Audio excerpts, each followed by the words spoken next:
Mr. Atong Ang, yan lang masasabi ko sa iyo. Huwag ka magtago sa katotohanan. Alam mo to, ikaw mismo nagputo sa akin at ikaw mismo ang nagsabi dyan sa grupo ng mga pulis na iligpit na yan. Paano mo sabihin na hindi ko alam? 15 years, almost 15 years na tayo nagsama. Bakit sabihin mo, ako pa ngayon nagsisinungaling? Mr. Atong Ang, ano nangyari kay Chavit noon na ginulo mo, napatayin nyo rin? Tingnan mo, nagulo rin ang buhay mo. Ngayon, kumuha ka pa ng witness na yung nagbitbit sa missing sa Bungero, yung nakapula kanina na sa likod mo, na si Rogelio Toto Buricat, at saka yung nakasombrero na naka-white, na si Rodilo Anigig. Sila ang bumitbit na nakuna na binalita sa Channel 7 para alam mo lang, magtago sa palda ng nanay mo, Mr. Atong Ang. Itinuring ng sospek sa pagkawala ng mga sabungero sina Atong Ang at Gretchen Barreto ayon yan sa Department of Justice. Kasabay nito ang kanyang pagdetalye ng papel ni na Atong Ang at Gretchen Barreto sa kaso ng mga nawawalang sabungero, kabilang na ang isa umanong senador at 2 congressman. Dahil sa makalaglag pa nga ng mga revelasyong ito ni alias Totoy, tanong ngayon ng marami, sino nga ba itong whistleblower na si alias Totoy at ano ang kanyang malaking papel kina Atong Ang at Gretchen Barreto? Narito ang buong detalye. Ngunit bago tayo magpatuloy, huwag kalimutang i-like, share, subscribe, and click the notification bell for more updates and for more upcoming videos. Maraming salamat! Sa kauna-unahang pagkakataon, pumayag na siyang ilabas ang kanyang tunay na pangalan. Siya si Jolly Dondon Patidungan, ang head ng security ng ilang sabungan ni Atong Ang. Isa rin siya sa 6 na kinasuhan sa pagkawala ng mga sabungero sa iba't ibang lugar sa bansa. Pinangalanan na ni Patidungan ang mga mastermind daw sa pagkawala ng hindi raw bababa sa 100 mga sabungero. Kasama sa kanyang pinangalanan ang negosyanteng si Charlie Atong Ang at ang aktres na si Gretchen Barreto na kilalang malapit kay Atong Ang at 2 iba pa na nasa puwesto pa umano ng gobyerno. Pidabit ko yan, Mr. Charlie Atong Ang, then Eric De La Rosa, Engineer Celso Salazar. Sila ang mastermind sa nawawalang mga sabungero. Sila ang utak ng lahat. Si Mr. Eric De La Rosa, siya ang nagmamonitor ng mga palabas. Pag alam niya ang tsupi, pinapaalam niya kay Mr. Atong Ang, then mag-uusap sila ni Celso Salazar, then itawag sa akin na i-hold yung mga taong nagtsupi. Kasi Mr. Atong Ang, siya yung chairman ng Pitmaster. Siya ang pinaka-mastermind at siya ang nag-uutos na talagang iligpit yung mga yan. Sa paano paraan? Katulad ng sinabi ko, may mga taong membro ng PNP na inuutosan para kumuha doon sa binyo. Sa mga taong nagtaka, bakit ngayon lang ako lumutang? Ngayon, lumutang ako dahil alam ko ang pinagkatiwalaan kong tao na ang ating PNP chief na si General Torre. Alam kong hindi niya kaya bayaran ng pera yan. Ano naging papel mo rito sa missing sabungero? Ba't ikaw ay kasama sa kinasuhan? Sa totoo lang, wala akong kinalaman dyan at isa lang akong utusan niya na bilang farm manager. Ikaw pala kakasuhan bukas ni Atong Ang. Ano masasabi mo? Parang kinasuhan niya na rin yung sarili niya dahil ako kakasuhan niya. Siya naman nag-uutos ng lahat. Katulad ng sinabi niya, nag-extortion daw ako ng 300 million para alam ng lahat. Hindi ko kayang tanggapin yung pera niya. Sinabi niya na nga sa social media na bilyonaryo ako. Patunayan ko na lang na ako isang bilyonaryong mini. Yun lang ang masasabi ko sa kanya. At saka Mr. Atong Ang, sabi na nga ng mga matatanda na huwag ka na magtago sa palda ng nanay mo. Binigyan mo ako ng papel na para pirmahan ko. Yung recantation ba yun? Na binigay mo sa akin, kapalit ng pera. Sabi ko, hindi ko kayang tanggapin yan dahil buhay ko at buhay ng pamilya ang nakataya dito. At ano ng mga pamilya ng mga nawawalan sa Bungero. Sino itong babaeng artista na ito? Yung artista na yan, walang iba kundi si Miss Gretchen Barreto. 100% na may kinalaman siya at gawa na lagi sila magkasama ni Mr. Atong Ang. Ang panawagan ko lang sa kanya para naman medyo maano siya, makipagtulungan na lang siya sa akin. Sa mahal kong presidente, BBM, sir, sana pakinggan mo naman yung mga pamilya ng namamatayan. Ito na yung pagkakataon na tulungan nyo ako. Dahil lahat ng sinasabi ko dito, walang kasinungalingan at walang pirang kapalit dito. Samantala, itinanggi ito lahat ni Atong Ang, partikular na siya ang nasa likod ng hindi daw bababa sa 100 sabongerong nawawala. Hindi rin daw niya sinubukang sinuhulan si Patidungan ng 300 million pesos. Katunayan, si Patidungan pangaraw ang nangikil sa kanya. Dahil dyan, naghain na ang kampo ni Atong Ang ng 5 reklamo laban kay Patidungan. Alaman nyo rin na totoo. Siguro sa pag-iimbestiga niya, may lalabas na totoo dyan. Wala kami kinalaman lahat dyan. Kapareho, uulitin ko, sinasabi ko, lahat ng grupo namin, mga desenteng tao yan. Ang hiling lang namin, sabong lang. Ngayon, kailangan lang namin proteksyonan na sarili namin yan talaga. Kaya wala na akong kailangan ng ano eh. Ngayon, hindi ko na kailangan paliwanag. Hindi namin alam kung ano nangyari talaga dyan eh. Kaya lang, siyempre, masyado na kami bugbog. Kailangan na kami lumabas. Kailangan kami lumaban eh. Isa-isa tinatawagan nila, hinihingan nila ng pera. Sa akin, ang sinabi sa akin ni Brown, para maayos daw yan, bigyan ko ng 300 million. Kaya namura ko, doon nagsimula. As early as February, bago siya mag-file, bago siya gumawa ng affidavit. May mga may telephone call kami dito eh. Actually, mapapatunayan ko sa inyo yan in the future. Depende sa kaso kasi, na talagang sila ang nakikiusap talaga na nag-extort talaga. Namura ko si Brown dahil hinihingan ako ng 300 million para ibigay daw. Para wag daw ko idamay doon sa kaso nila. Kasi sila ang may kaso, hindi naman ako eh. Ikaw, bilang Pilipino at kabilang sa mga tumutok sa kasong ito, sino ang iyong mas paniniwalaan? Ang isang simpleng tao na kayang tumumba ng kanyang kapwa at naging sunod-sunuran dahil sa kanyang pansariling interes, o ang isang bilyonaryong negosyante, makapangyarihan at maraming koneksyon, partikular na sa gobyerno? Ika nga, dito na umano natin makikita kung paanong gumagana ang hustisya dito sa Pilipinas, lalo't involved sa kaso ang mga malalaking personalidad at politiko. For orderly conduct of our hearing, I would like to make this clear na unahin muna natin first yung update, yung significant update. There are 8 cases of missing sabongeros. So, si DJ, magbigay lang kayo ng update doon sa merong development. Kung wala naman, mamaya natin pag-usapan. Then afterwards, we will give the floor to the licenses, the license operators of Isabong, Mr. Atong Ang, and the rest who are here, para mapag-usapan natin yung alleged conspiracy in Isabong operations among other Isabong operators. Kapitbahay mo o kababaryo mo yung nawawala? Pareho kayong taga-Tania Rizal, di ba? Bali po si James po at saka si Velasco. Nakasama ko po sa farm ni Inonog. Tapos Taga saan ka nga? po, Taga saan ka? taga Sampaloc, Tanay Rizal po. Sampaloc, Tania Rizal. Tapos yung mga most of them, itong nawawala, Sampaloc, Tania Rizal din. Apo, So, isang baryo lang kayo, isang barangay. apo. Magkakilala kayo doon. Bali po nagkakilala po kami niyan sa farm po ni Inonog. Nagtrabaho po ako dati kay Inonog eh. Okay, thank you. Salamat po. Say DJ, before you proceed, salamat ha, before you proceed doon sa next case na may update ka, gusto ko lang i-take up itong kaso, itong dalawang nakakulong ngayon sa provincial jail ng Laguna na apparently, according to them, lumabas ito sa TV, di ba? Interview ito sa TV na sila daw ay hinuli ng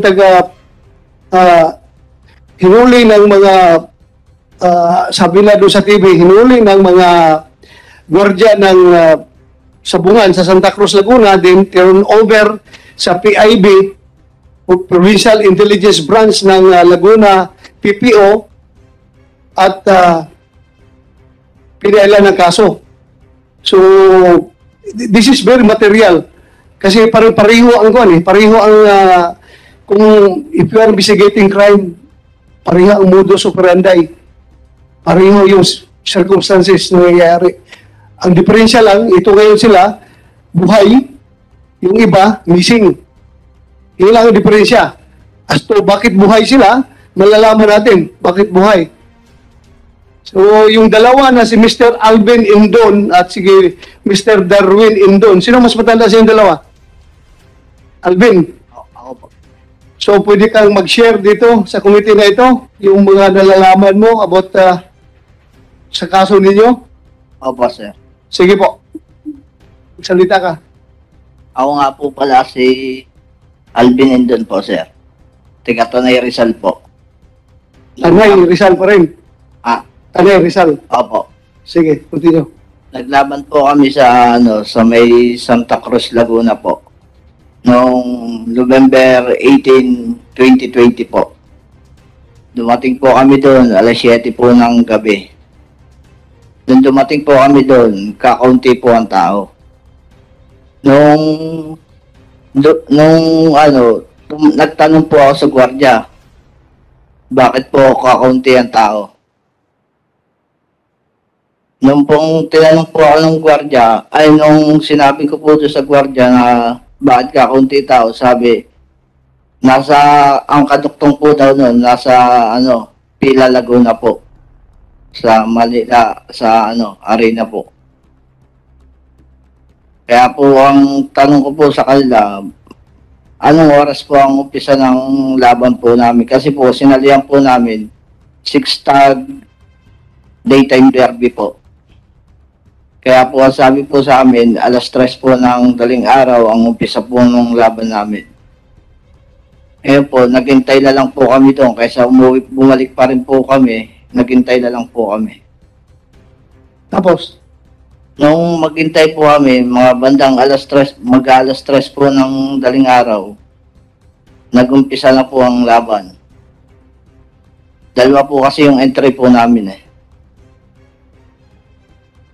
Tapos?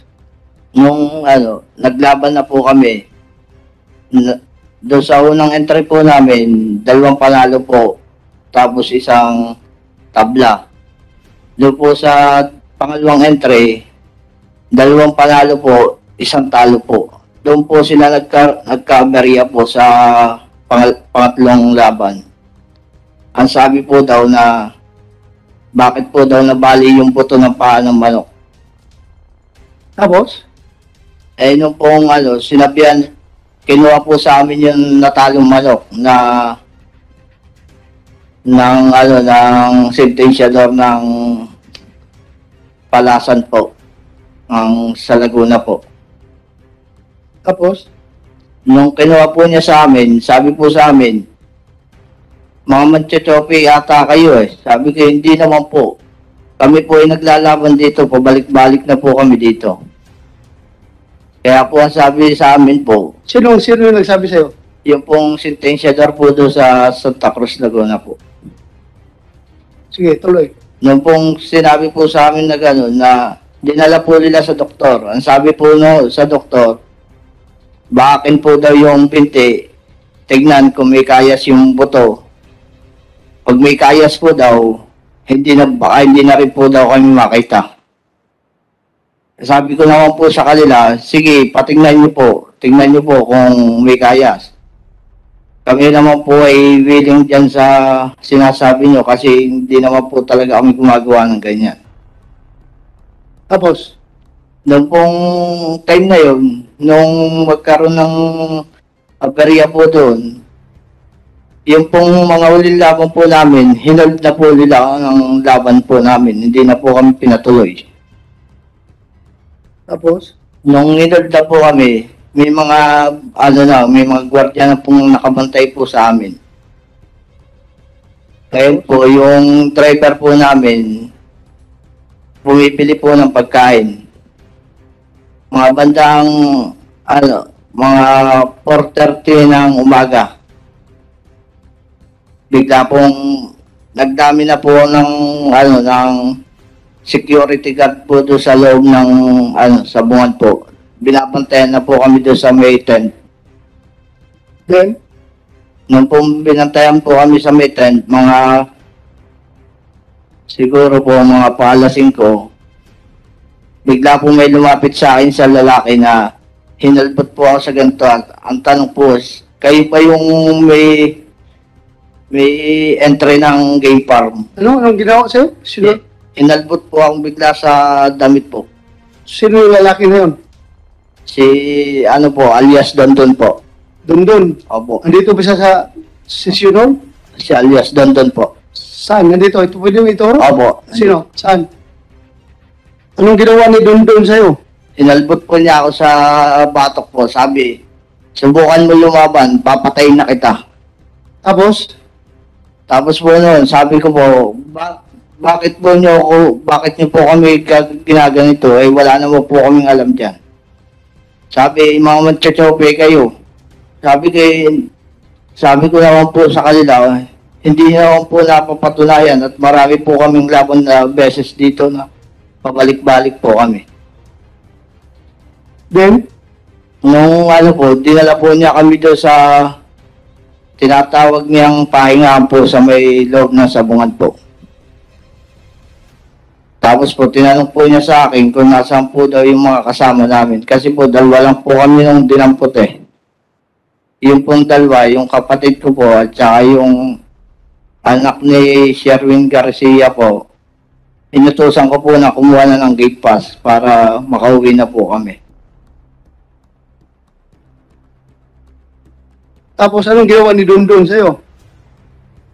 Nung pagkalbot po sa akin, dinala po niya ako sa may bahay-pahingahan po niya. Bahay-bahay? O, doon po sa may para pong pahingahan po niya. Tapos, Nung doon dinala po niya ako, sabi po sa akin, wag na po daw ako lalaban, baka po daw kami mamatay. tapos, Eh, nung pong sabi ko, hindi naman po kami lalaban at wala naman po kami ginagawang kasalanan sa inyo. Tapos tinanong po niya kung nasaan po yung mga kasama namin. Sinabi ko po, nandoon po, kumukuha ng gate pass po para makauwi na kami. meron ka sinabi dito sa affidavit mo na maya-maya ay tumawag itong si Dondon ng cellphone. Opo. Sino tinawagan niya?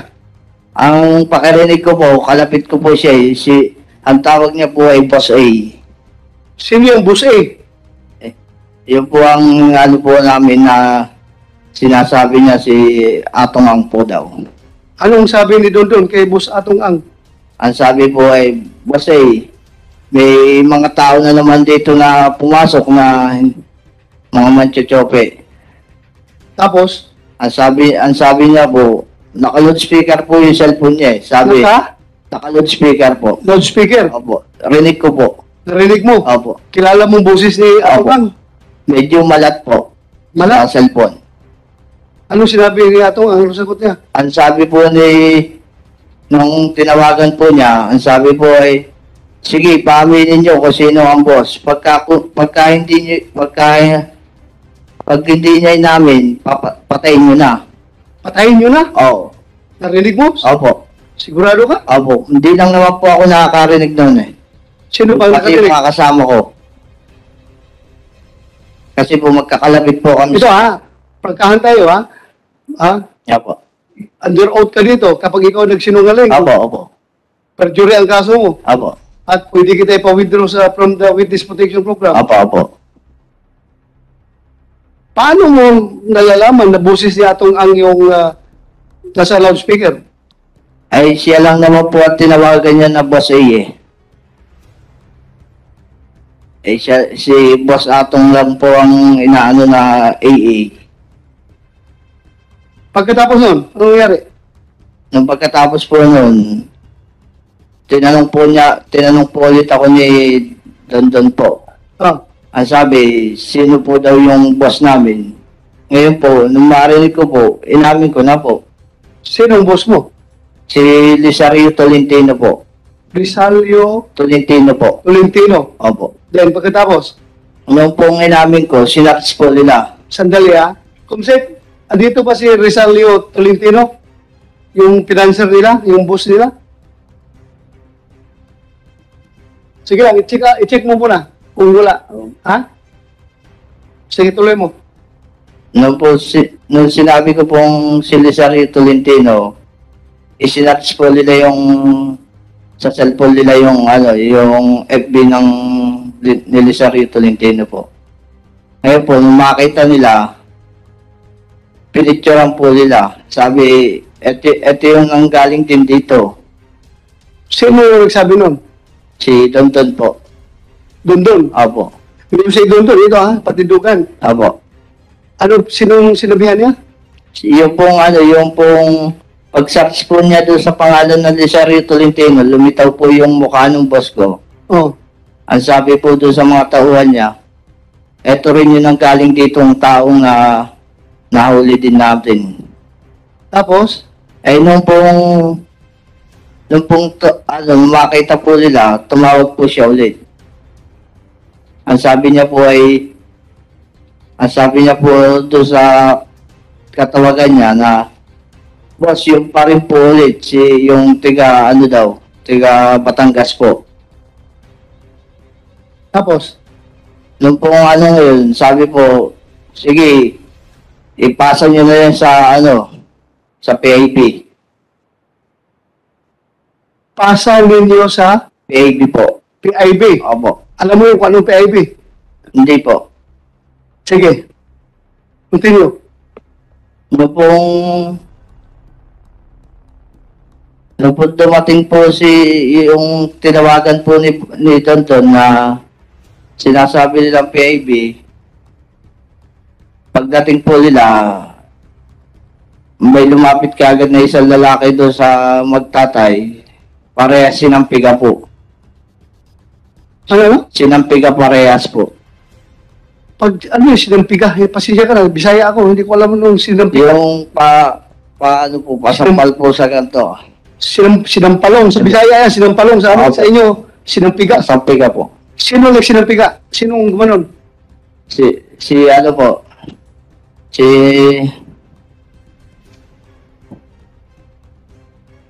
Navarrete po. Navarrete? Apo. Sino Navarrete? PAB. Ha? PAB po. PIB. Nandito ba siya? Apo. Ituro mo. Saan ba si Navarrete dyan? Navarrete, will you please stand up?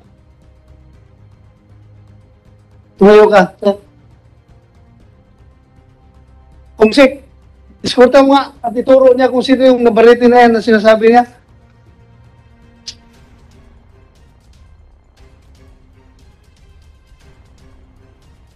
Pakitanggal mo, Navarrete, yung kuan mo.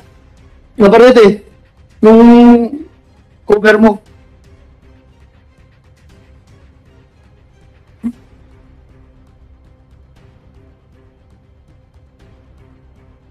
Yan ang Navarrete na sinasabi mo.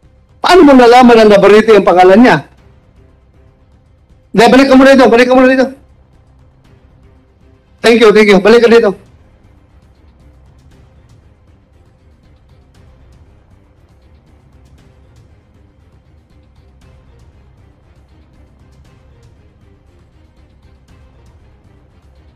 Sige. Paano mo nalaman na siya si Navarrete? Nung pong kami dalhin po nila Sandali, pagpunta niya doon, sinampalong niya yung yung magtatay po. magtatay, nakasibilyan siya, naka-uniforme. Nakasibilya po. Oh, paano mo nalaman na Navarrete na nakasibilyan na siya? Nung pong malaman ko na po yung mga pangalan nila, nung kami po dalhin nila sa kulungan po. Gawa po ng marami din po silang hinuli, kilala po sila doon sa kulungan na yun. Saan kulungan yan? Sa Pagsangal, Laguna po. Station? Police station? Pakbase, Laguna po ang nun. Ano? Pakbase, Laguna po. Base, Laguna? Opo. Navarrete. Ano itong Base na Laguna?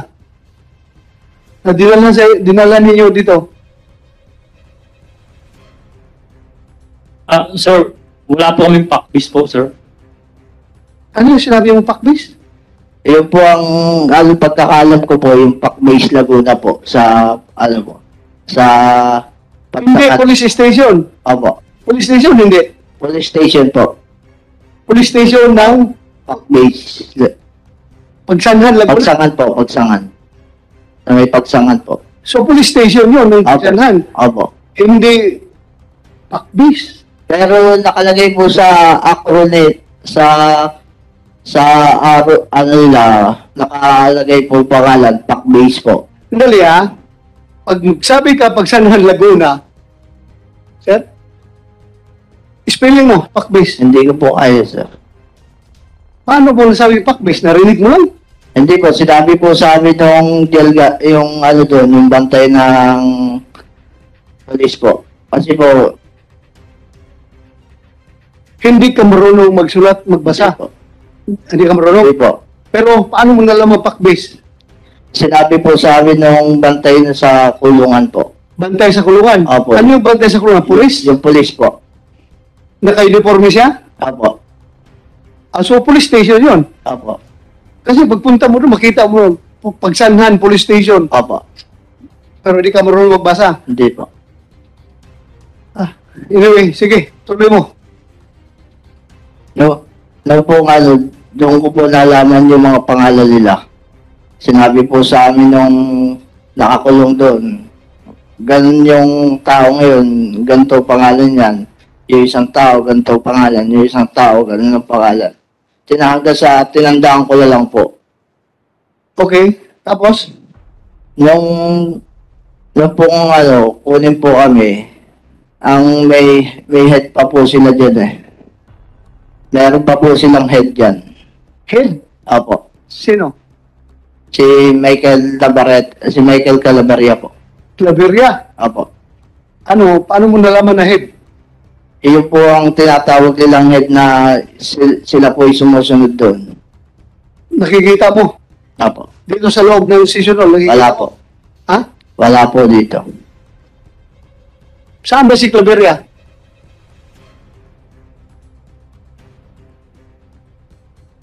Si DJ. Yung Claveria. Patawag na niyo. Bigyan niyo upuan dyan.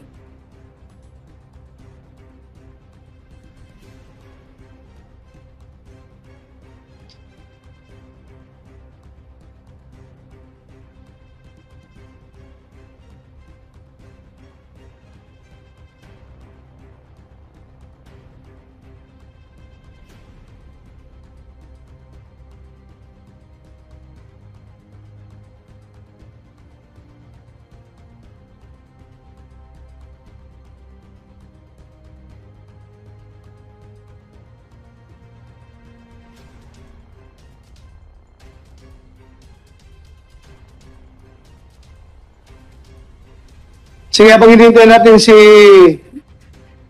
Michael? Tuloy mo muna, tuloy mo. No po kung kami kinuha po doon. Kasi siya po yung parang namumuno doon na pinakang andyan nila yung tatlo po. Noon po kami kinuha, habang kami nilalabas na po sa sabungan, ang sabi po niya sa amin, bakit si Boss Atong pa ang inyong ang inyong binangga? Hindi nyo ba alam, pader yun? Dapat hindi, iba na lang ang binangga nyo, hindi na yun. Sino nagsabi niyan?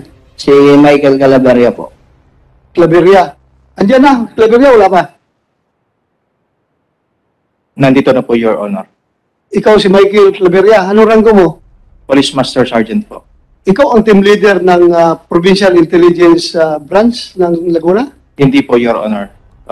During that time po, si Police Lieutenant Henry S. Sasaluya po, Your Honor. Pero ikaw yung pinaka-senior ngayon. Yes. Andyan. Yes po. Sandali. Mag-out ka muna. Please. Pakitaas lang po ang kanang kamay. Do you swear to tell the truth, the whole truth, and nothing but the truth in this investigation? Thank you. Please take seat. Ulitin mo yung sinabi mo. Anong sinabi ni Claveria sa'yo? Nung po sinabi po sa amin ni Calaveria po na habang nilalabas po kami sa sabungan, sinabihan po niya kami na bakit si Boss Atong pa yung binangga namin. Bumangga po daw kami sa pader. Sabi na, Tapos? ang sabi ko naman po, nag-ano lang po ako na, sabi ko, hindi naman po kami ng chochoke eh. Tapos sabi sa akin, hindi mo ba alam? Tumawag sa akin si Boss Atong. Binibigyan lang ang isang ulo niyo, na 5,000 isang ulo. Ano ibig sabihin ng 5,000 isang ulo? Papatayin po daw kami, 5,000 isang ulo po. Totoo yan, sinabi mo yan, Claveria? Hindi po, Your Honor. Again, I am reminding you na under oath ka, pulis ka, di ba? Sir, for Huwag kayo magsinungaling dito sa committee na ito. yes, yes po, Your Honor. For information po sa everyone, Your Honor, I would like to inform na nandito po, na ito si Alvin Inden po, Your Honor. Nahuli na po yan way back 2015. Mamaya na, tatanungin kita tungkol dyan. Sige po, Your Honor. Nahuli na ito ng drugs noon pa, di ba? Yes po. At ngayon, kinasuhan na naman yun ng drugs. Yes, sir. Doon sa Pagsanhan, Laguna. Yes, sir. Pero hinuli ninyo doon sa Sabungan sa Santa Cruz, Laguna. Hindi po, Your Honor. It was a legitimate operation po, Your Honor. It was legitimate operation po sa ng bypass. O, gano'n na. Yes, sir. Alam mo, pagprangkahan tayo dito. Excuse me, Your Honor. Since ako naging Chief PNP, sabi ko sa inyo, I am your number one friend. We are performing your duties properly, legally. Magpakamatay ako sa inyo. Didipinsahan ko kayo till death. Kapag ginagawa ninyo yung trabaho ninyong matino at legal, isusugal ko yung buhay ko para sa inyo. Pero pag kayo naman ay gumawa ng kalukuhan, illegal, I am your number one enemy. I am your number one enemy. Yan yung sabi ko sa inyo noon pa eh. Kaya sana huwag tayong maglulukuhan dito. Ha? Yun lang sa akin. I love you. You are my man. Kabaro ko kayo for how many years? Pareho tayo uniforme. Pero pag kalukuhan ang ginamit ninyong uniforme sa kalukuhan, goodbye. I am your number one enemy. Pagkahan tayo. Pero kung you are unduly accused by these people, I am here to protect you. Wala tayong may tago dito. Andiyan si Lord. Nakikinig sa lahat ng pinagsasabi natin dito. Kung tayo nagsinungaling, alam ng lahat yan. Lalabas at lalabas ang katotohanan dito. Kaya, magpakatotoo tayo. Huwag natin gamitin yung ating uniforme at sapa sa kalukuhan. Dahil doble ang ating pananagutan dyan pag tayo nagluloko. Sige, tuloy mo. Your Honor, yung po sa sinasabi niya na hindi po daw kami sa sabungan na uli. May katibayan po ako sa sabungan po kami inuli. Ng November 19 po ito. 2020 po.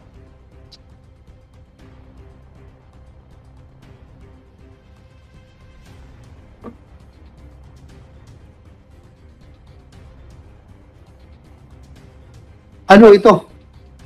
Pahingi po dito, sir. Thank you. Yan po yung Tagan po Your ba? Honor, yung pag nagpapasok po kami ng entry name.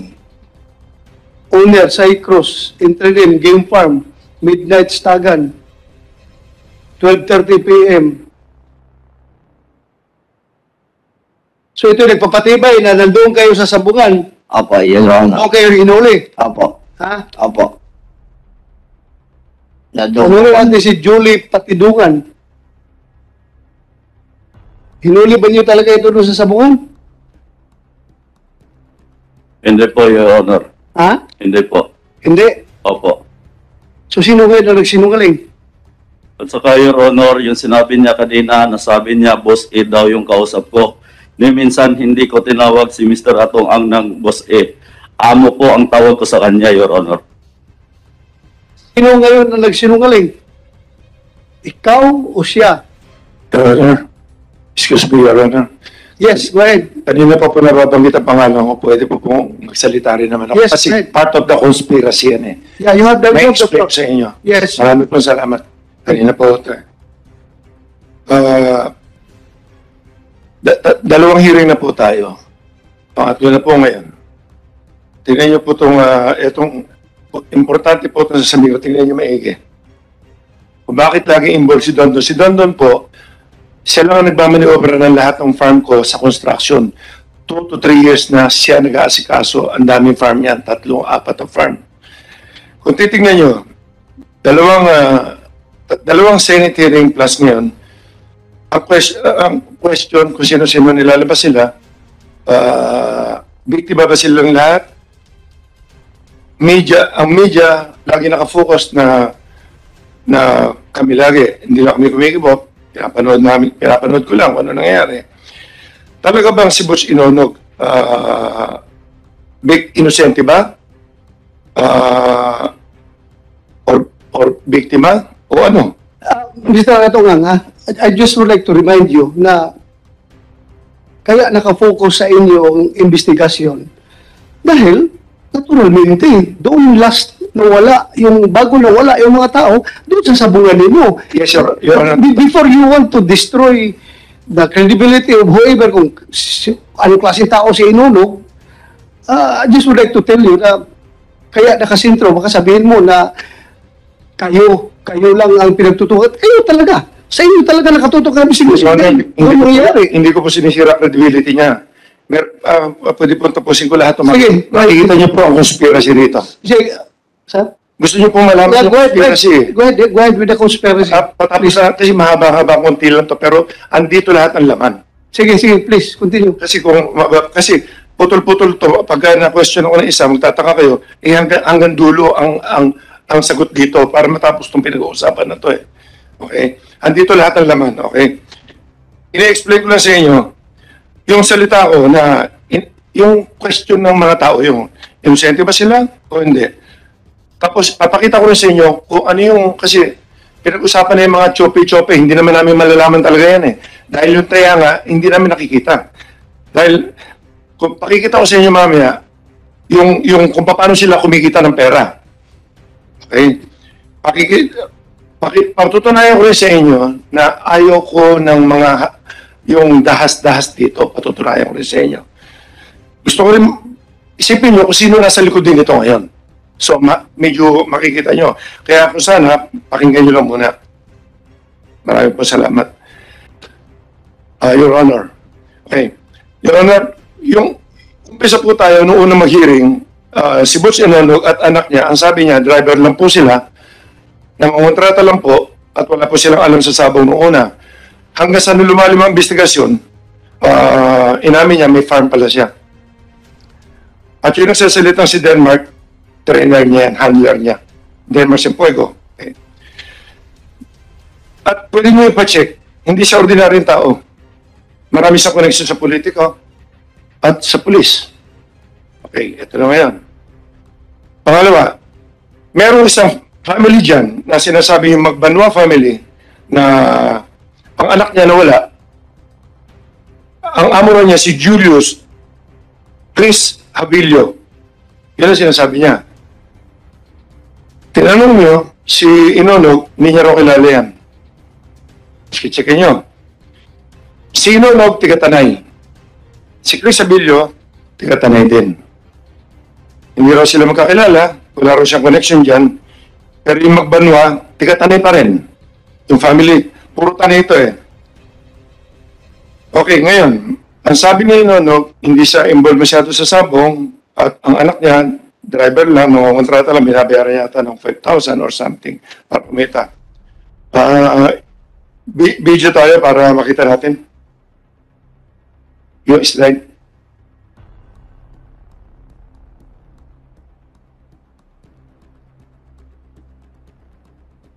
Pwede pakita yung picture? Ayan na. Yang number 1, kung makikita nyo, yan ang inunog, boots inunog. Siya mismo ang bumibitaw ng manok. Hindi siya small time. Yan. Ang entry name niya, BGT1, Matao, Baluarte, Guapo. Fight number, ano yan, makikita niyo pangalan niya dyan, asulat boots. Isa siya sa owner. So, yung sinasabi niya hindi niya alam, yan, okay, na hindi siya nagsasabong talaga. Number 2, nakikita niyo si Inonog na andun doon sa likuran ni Lito Guerra na kasama niya, magkakasama sila sa entry yan. So, ibig sabihin, nandun din siya sa arenang yan. December 20, 2021. Number 3, siya pa rin ang bumibitaw niyan. Si Inonog pa rin. Inaano kasi na hindi ako naninira. Tingnan niyo lang maigi. Ito na ngayon ang papakita ko sa inyo na sinasabi niya. Ito ngayon, kinuha lang namin to sa sa makina namin. Dahil lumabas yung pangalan, malalaman lang naman natin yung Chris Abilio, Julius Abilio, tatlo yung Abilio yung brothers na yan, na sinasabing financier. Sabi ni Inonog, wala rin sa kinalaman dyan, hindi niya kilala, pero Ticatanay, same barangays, pare-pare sila. Okay? Tingnan niyo yung number 4. Slide number 4. Pag titingnan niyo yun, December 20, 2021, sa Manila Arena, ang entry nila BGT1, yan yung binibitawan ni kanina, ni Inonog na picture. Team BGT1, Baluarte, Guapo, ang owner boots. Tignan niyo yung posta nila. Yung posta nitong sila Habilio, sila Julius. Ang posta nila, lahat, pumupusta lang sila doon sa manok na kalaban ni Inonog. Yung binibitawan nila. Meron sila Inonog ng dalawang sultado to, number 225 at 249. Meron ang manok ni Inonog, wala ang pusta nila Julius, nila Abilio. All in all, yung araw na yun, ang kinita nila 1,194,941. That was sa December 2020. Okay. Number 5. December 28. Hindi raw sila magkakilala. BGT1 na naman. Entry na naman ni Inonog. Ibang araw to, December 28. Okay. 4 na laban niya. 200, 208, 229, 240. Lahat ng pusta ni Julius na hindi niya kilala, nasa wala na naman. Ang kinita nila nung araw na yun, 969,000. Okay. Kailan namin na-check to, dahil nga may nakita kami pangalan, hindi namin ma-check talaga yan dahil wala kang pangalan yung mga iba dyan. December 21, the next day, may dalawa na naman silang manok na nilaban. Ang pusta na naman nila Julius, against na naman, sa manok na naman ni Inonog. Kumita sila ng 632,954. Number 6. Number 7, January 13. Ito na yata yung sa Manila Arena. Ito na yata yung sinasabing may problema sila. Okay. Si Julius na naman, sila Julius na naman. Fight number 62. Ang pusta na naman ni Julius, sa wala na naman. Nasa meron kasi. Fight number 73, saka fight number 98.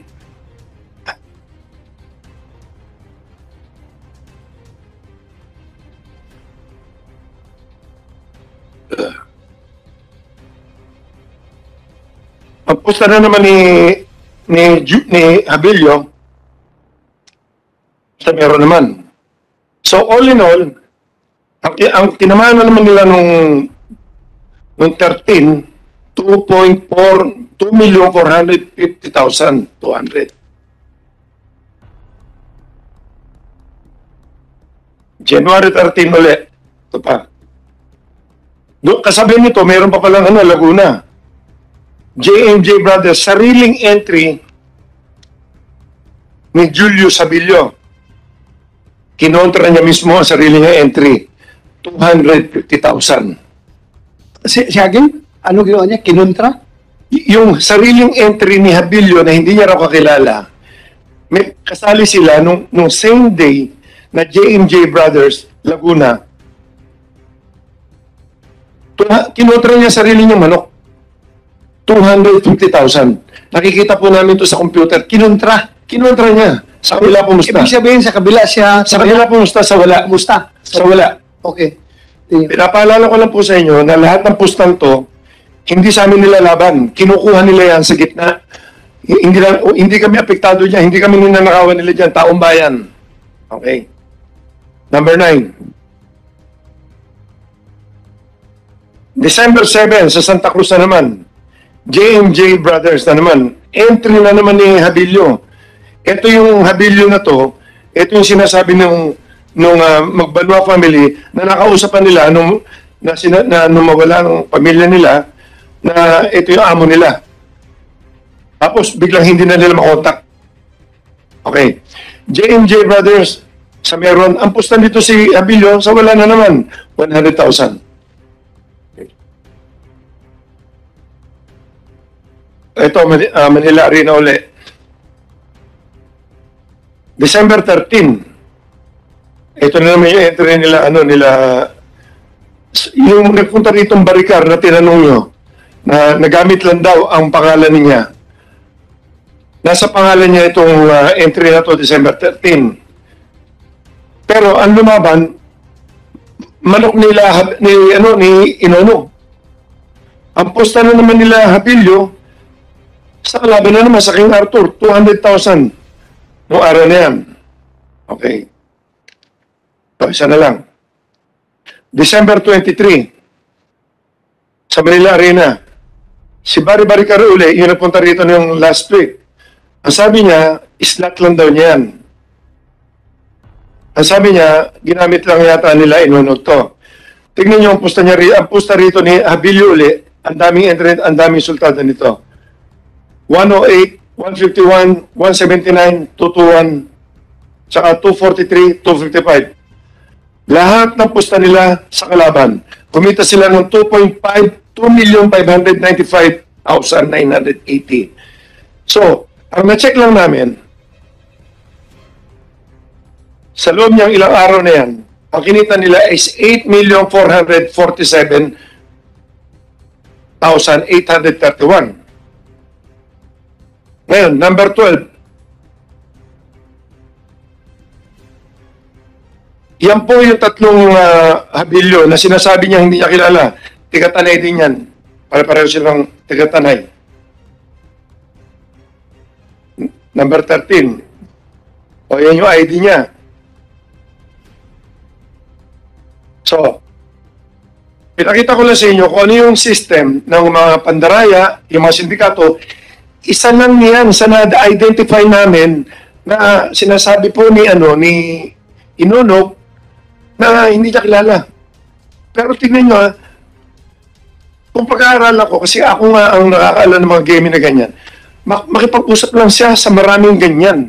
Tatayaan nila lahat ng makina, iba-ibang account. Yan yung sinasabi nila noong una na hearing, hinahanap nila 200 million. Sino naghahanap ng 200 million? Sila Inonog ba? Sino? Meron sila sinabing 200 million na si IDG dati. Ilan yung tinitimbrihan na yan? Ang tawag doon timbre. Ilang pinaser yan? Hindi ko ma-check yung mga iba, Your Honor. Dahil hindi ko naman nakita yung mga pangalan eh. May ano nga, hindi namin ma-check yun. So in short, Mr. Atong Ang, gusto mo talagang yung presentation mo kayo na klaro yon na involved sa panunyupi yung mga Abilio Brothers at Inonog. Yun ang ibig mo sabihin. Nanalo silang 8-point-something million dahil sa panunyupi. Your Honor, hindi ko rin masasabing choppy yan o kung anong klase ginagawa nila. Pero ko lang ha, basta klaro sa presentation mo, nasa kabila sila tumataya. At ito po lang, patunayan po natin. Very clear mo yun, recorded yun di ba? Computerized yun. Choppy na natawag kaya ng Yung ang tawag noon dahil doon sila tumataya sa kalaban ng manok nila. Yes, lahat po ng taya ni Abilio, kung alin yung entry ni Inonog, nasa kabila sila lagi all the way. Lusot lahat. Pero hindi ko naman ma-check yan eh. So sino ngayon ang magagalit sa kanilang panyunyupi? Wala po magagaling. Sila yung makakausap eh. O, baka hindi po binigay. Hindi ko, kung marami silang kausap na financer po, Your Honor, hindi ko naman hindi, kasi lalawakan ko utak ko, kung marami connection si Inonog, kung marami bakit lagi ang manok niya ang kinukontra ng mga financer? Okay. Yun ang ini-explain ko lang sa inyo. Yes. Every time papasok ang manok niya, isang financer na to, kumita ng 8 million mahigit sa loob lang ng ilang araw, ilan niyang sinabihan niyang yan? Ilan nakausap niya? Okay. So settled na natin yan na involved sila sa game fixing. Settled na niya. Ako mismo, nag-agree ko. With your presentation, I am totally convinced na involved sila sa game fixing. Now, with the existence of the game fixing, sino ngayon ang apektado at nagagalit sa game fixing na ginagawa nila? Kung ako tatanungin, Your Honor, Yes po. number 100% game fixing na talaga yan. Yes. Base sa Sino nakikita ko. magagalit? Pero itong question mark dyan. Ito yung isang possible pa. Kung may isang financer kang kausap at isang financer uli na iba ang tip mo, isang financer iba uli, hindi mo pinatama yung ibang financer, nagbigay sa'yo ng pera, kasi hindi ka naman pwedeng tumaya pag wala kang deposit eh. Pag nahulog, yung mag-aaway-aaway lahat yan. Magpapatayin talaga yan. Iba tip mo sa akin, iba ang tip mo rito, iba ang tip mo dito. Nagbebenta ng laro ang tawag doon. Lahat ng sinasabi ko dito, ang dami sa bungero nakakarinig dyan. Maiintindihan nila yung sinasabi ko. Lengguwahe ito na sa bungero. Nagtitip ka ng tsope, ang daming ganyan. Ma-check nyo sa lahat ng sabuhan. Sa buong Pilipinas, pag may tsope, ginugulpi talaga nila eh. So, sa sinasabi mo na yan, parang sinasabi mo na itong nawawalang 34 na tao, most likely, ang responsable sa pagkawala nito ay itong mga involved sa game fixing o yung tinamaan ng game fixing or ang isang handler para saktan mo, para mawala, is either nagamit mo or binalian ang manok mo na hindi, or sinira ang manok mo na hindi mo alam. Pwedeng amo ang titira dyan. Maraming istorya ganyan. yung amo.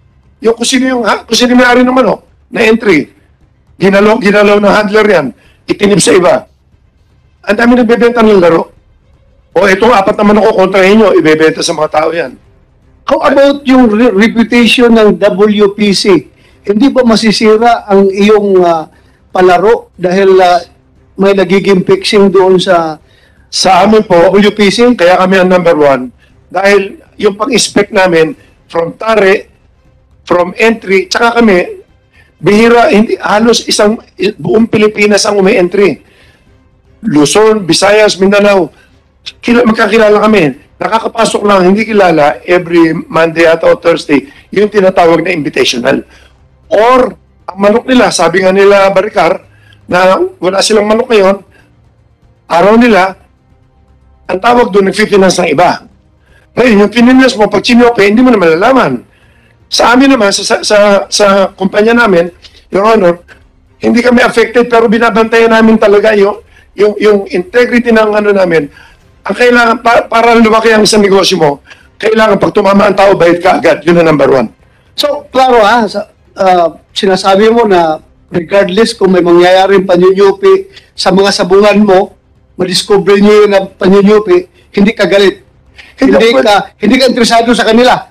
Wala ka makialam. Kung hindi kayo naman nyupi, bahala kayo dyan. Wala ka makialam. Sa akin po, Mr. Chairman, yes, Senator. Relevant ito. At one time or another, mga investigador tayo, di ba? Senator De La Rosa, myself, Jan Cruz, Jar Carlos, mga pulis na nandito. No? Di ba pag nag-imbestiga tayo, 3 agad yung tinitingnan natin, di ba? Motive, opportunity, means. Maliwanag yan, di ba? Basic. Ang gusto ko malaman, yung opportunity saka yung means, medyo na-establish yun, di ba? May oportunidad, tapos meron ding means to commit the crime. Interesado ako, anong nakita niyo motive dito, CIDG? Parang hindi maliwanag sa akin ano yung motive. So, ano yung na-establish yung motive? Kasi you have come to a point that you have already referred the case to the DOJ, di ba, for preliminary investigation. Ibig sabihin, establish nyo na lahat. Ano yung motive? Sir, with regard to the case in Manila Arena, we are only basing on the testimony of the witness or testimonies of the witnesses. And of course, sir, since there, we were able to establish a probable cause to file a case against the identified suspects. And although sometimes there are cases being cleared or solved by the police or by the CIDG, but still the motive is still unknown.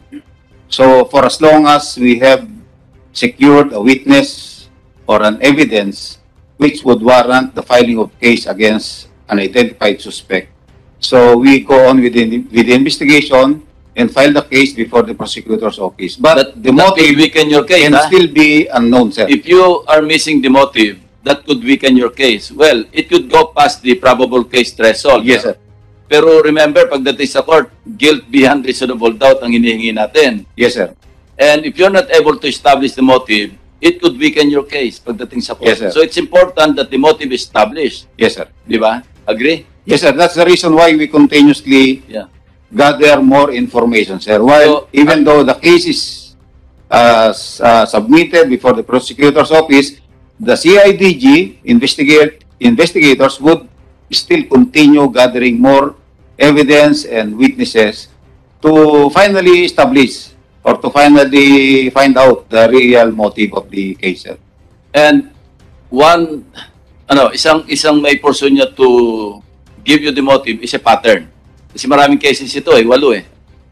Sir, of Pag course, establish yung pattern, you can establish the motive, hindi ba? that's also one way of establishing motive in a case, sir. So We also right use now, that, sir. as we speak, there's no motive yet. No motive has been established. None yet, sir. Yeah. Thank you. Thank you, Mr. Chairman. Your Honor, tuloy po Thank you, ito. sir. Thank you, thank you. Tuloy ko po ito. Makita niyo yung conspiracy rito. Your Honor, natapos ko na ito yung tukol sa game fixing para naintindihan nyo na kasi lagi natin napapag-usapan yan. Number 14 na tayo. Si Don Patigonan or Julie Patigonan, tagal ko na rin tao pero sinasabi ko nga sa inyo na sa construction niya, sa buong sila nag-aasikaso. Pinagkakatiwala ako siya sa mga construction namin talaga kasi sa pera maayos yan. Okay. Tignan nyo ito.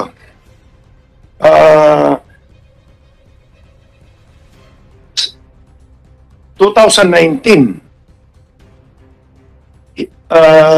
kinasuhan siya ng murder, frustrated murder sa Tanay. Tanay din. Na-dismiss. 2019 to as early as 2019 tinatrabaho na kami. Okay. 2019, nabuo ko lang ang istorya hanggang natapos itong araw na to hanggang huli. 2019 kinasuhan siya. Sandali. 2019, kinasuhan siya. Kinasuhan siya. 2019, wala pang wala pang isabong nun. May mga sabong na ho kami nun. Pero wala pang isabong, yung Wala, ang pagkor, isang taon lang po mahigit. Pero itong kami magkakalaban sa sabong. Matagal na ho to. Ilang taon na kami ilang taon na kami nag-iisabong. Dahil kapareho nga sabi ni Ma'am Andrea, ni Chairman Andrea, with or without regulation of ng PAGCOR, hindi kikita ang pag hindi na-regulate yan, hindi kikita kasi existing na. Ngayon, ako, para maka-operate ako, yan yung sinasabi ko nga, na nagpagawa ako ng ordinansa sa local government. Ang ordinansa is talagang yan ang batas na talagang sinabing batas para sa sabong, pero within the territory lang. Ganun ang ginawa ko dyan. So, nag-ooperate ako ng legal ako maski noon pa. Never ako nag-operate ng illegal. So, anong mas maganda? Bago pumasok ang PAGCOR o Ano na mas malaki? ano mas malaki sa'yo? Kita mo. Bigla lumaki ngayon kasi naging nagkaroon kasi ng nagkaroon na ng internet na todo, nagkaroon ng payment system, pinag-aralan ko lahat, magka-COVID lahat, nagkaroon na ng mga na-improve kasi pag ako siya nag-design, nag-upgrade ako na upgrade. So nagpasalamat ka sa PAGCOR na naligal kayo at lumaki pa yung income mo. Well, legal na, hindi ako masyadong after sa pera, Your Honor. Hindi, kaya nagpasalamat kayo. Nagpasalamat ako kasi ang gusto ko talaga po ay tumulong sa gobyerno lagi. Maganda. Kaya nga ako rin nag-suggest na taksan kami ng yung suggest na 5 pesos of GGR. So, lalo natin without PAGCOR regulation, mababa ang kita nyo. With PAGCOR regulation, gumanda. Ang sakto ng isabong. Una-una mga bangko, ang mga payment system, okay, open na kami. Kasi alam nila legal na legal eh. Kasi pag ipapakita mo po sa bangko is ordinance lang, nagkakaroon ng question eh. Thank you. Let's give the floor to Senator Tolentino first. Ang tanong lang, Mr. Chairman. Pwede pong bumalik tayo sa slide number 3. Number 40 na tayo ngayon eh.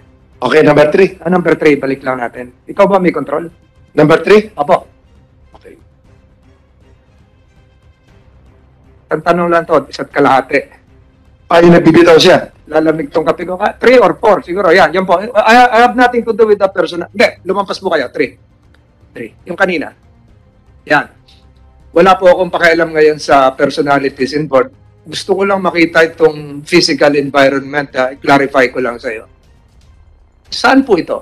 Sa Manila Arena po. Manila? Yes. So hindi ito yung buong Rueda. Hindi ito yung buong Sabungan. Ito ba yung binabanggit mo na? Kasi parang yung likuran parang tarpaulin na tayo, kumot, o ano ba yan, lona. Ano ba? May video yan, pwede namin ipakita sa inyo totoong video. Ibig sabihin, ito po ba ay yung buong Sabungan o isang kwarto sa Sabungan o isang studio? Lahat po ng tatlo lang po yan eh. Lahat, studio lang lahat. Studio. Wala kami sa buwan na may mga tao pumapasok, hindi ganun. Gusto kasi, marami kasi nakikinig tayo mga kababayan ngayon. Kasi kanina, tinatanong ka ni Chairman, nagpapasalamat ka sa PAGCOR, binigyan kayo ng lisensya, nakapag-operate kayo. Binasa ko rin yung, ready ang PAGCOR, mamaya, tatanungin ko kayo. Binasa ko rin yung regulatory framework ng PAGCOR. Yes. Sabi ng PAGCOR, live streaming noong actual cockfight. Yes. Sa Sabungan. Yes, Your Honor. Kung saan kayo humingi ng ordinansa na binanggit mo, di ba? So, doon sa laki ng Sabungan, kumuha kayo ng isang kwarto at yun ang ginawang studio. Doon kinukunan siguro ng live streaming sa pamamagitan ng teknolohiya. Ito yung lumalabas dito sa ating mga gadgets. So, mamaya tatanungin ko si PAGCOR. Sabi ko nga, maghanda si PAGCOR. Ito ba ay sang-ayon sa Presidential Decree 449? Sa lisensyang binigay nyo sa Pitmasters po kayo na magkaroon ng live cockfight sa Sabungan o live cockfight na lang sa studio.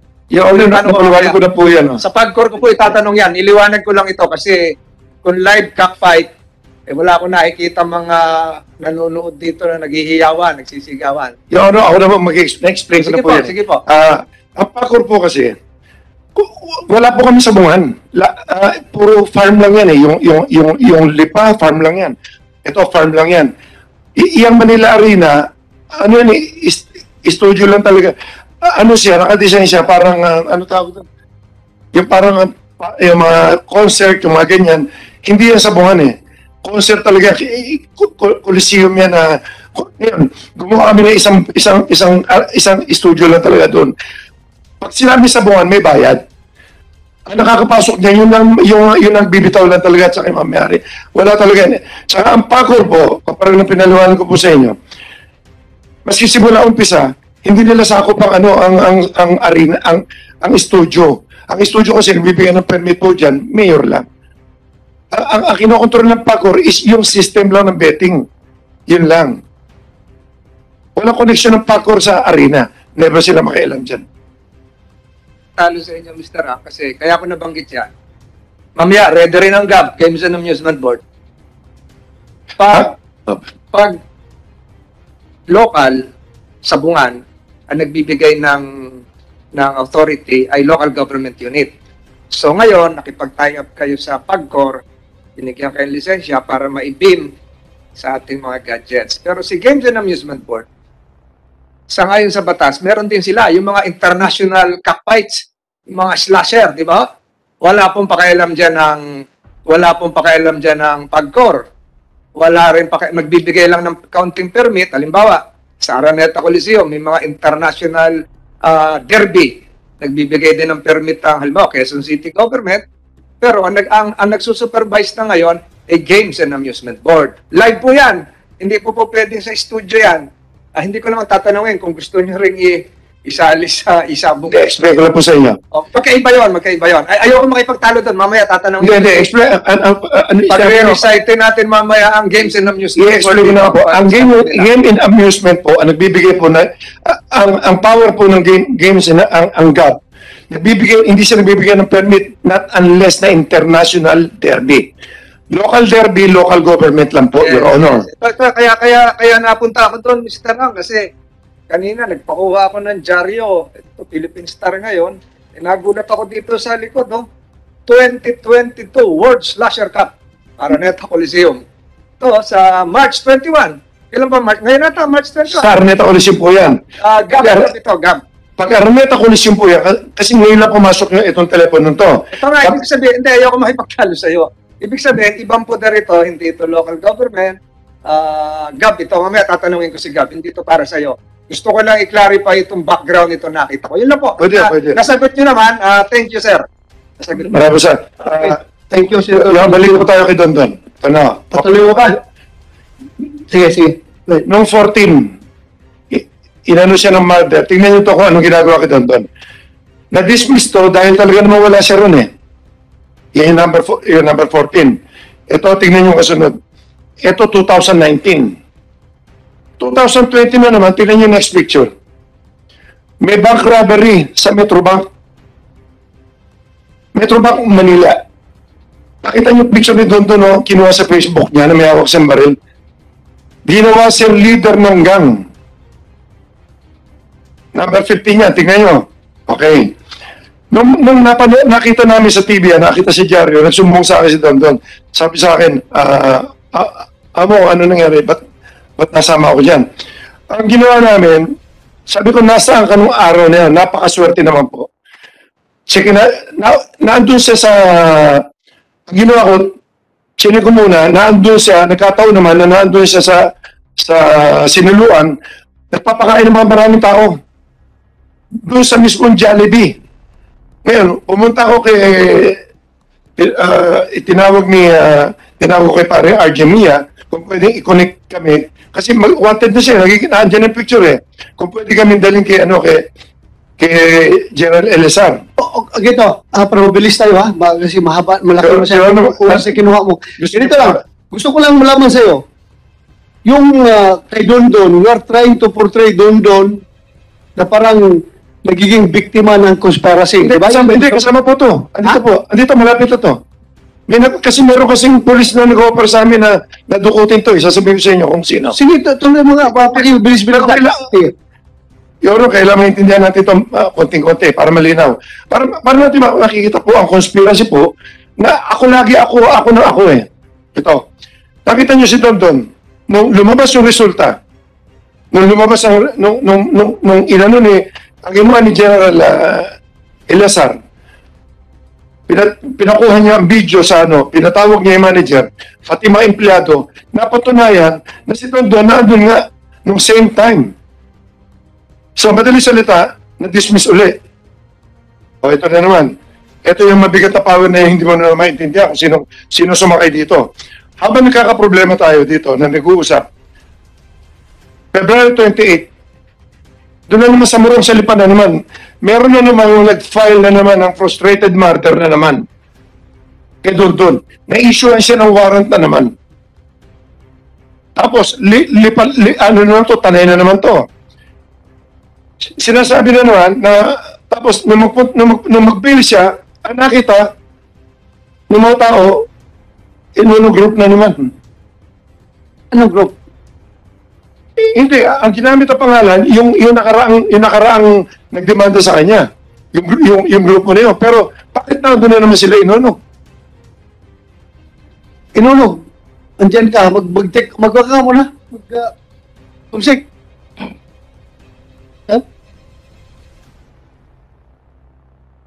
Sige, siguro na lahat. Tapusin Yeah, salamat po. So, sa madaling salita, nakapagpiansa po si Dondon. At least makikita nyo lang, ang nangyari po doon, wala man lang preliminary investigation or PI, wala man lang subpina, nagkaroon siya ng warrant bigla. Napakaswerte naman, at least ang uhuli sa kanya, nasabi ko, takbo agad kami, nag-bail kami. Hindi ko alam kung plano, dukutin ba siya o ano. Okay. So, tapos po tayo dito. Ngayon, yung next picture naman. Tingnan niyo yung number 19 yan. Yan yung si Indon Alvin, yung nagsasalita kanina. Convicted siya nung 2018 ba yun? Sa Tanay. Tika-Tanay din yan. Bakit Tanay na naman? Kanina Tanay. Tanay siya. Convicted sa drugstore, nag-plea bargain yata, kaya nagkaroon ng ano. Tapos, noong 2020, nahuli na naman siya ng mga pulis na naman. Sinasabi niya, galing siya sa sabungan namin. Anong oras yun kung galing siya sa sabungan namin? Anong oras ba siya nahuli? Hindi natin alam. Kung galing sa sabungan namin, na imposible, anyway, ayoko ng conclusion ko, nahuli siya sa drugs na naman. Same offense. Tigatanay itong taong to. Bakit puro tigatanay? Ang lumalabas ng mga testigo ngayon. Buong Pilipinas ang sumasali sa amin. May tiga Mindanao, may kung saan. So, madali salita, tapos tayo dyan, matatapos na yan Papasok na tayo doon sa importante. June 19, 2021, around 10:30, yung bahay ko sa Mandaluyong, nandun ako nakatira. Malapit sa squatter, doon ako nakatira talaga Inisa ng granada bahay ko, pinagbabaril yung gate namin. Sino ang may gawa niyan? Balay mo? Bahay mo? Bahay ko mismo. Yung gate namin. Kaya may mga pulis nga, pwede niyo po ipacheck to sa Mandaluyong pulis. Ipacheck niya, pwede niyo i-check ngayon. Kompleto sa picture, kompleto lahat. Actually, may check point. Pinagbabaril yung bahay ko at initsa kami ng granada. Swerte yung granada, hindi rin pumutok. Pinuntahan nila, pinaputok nila. Tapang mga gumawa nito, bahay ni Atong Ang, in-strapping, tinapunan ng granada. Kasi walang guardia, dire-diretso lang nasa tabi ng kalye. Okay, sige. Nasa tabi ako ng squatter, hindi po ako kilala, alam nila bahay ko Thank you. Sige. Nasa tabi po ako ng squatter, 5 floors na building, opisina ibaba. Doon po ako nakatira. 48 Calvario, yan. Sabi ko na, wala naman ako kinakatakutan dyan Sanay naman ako.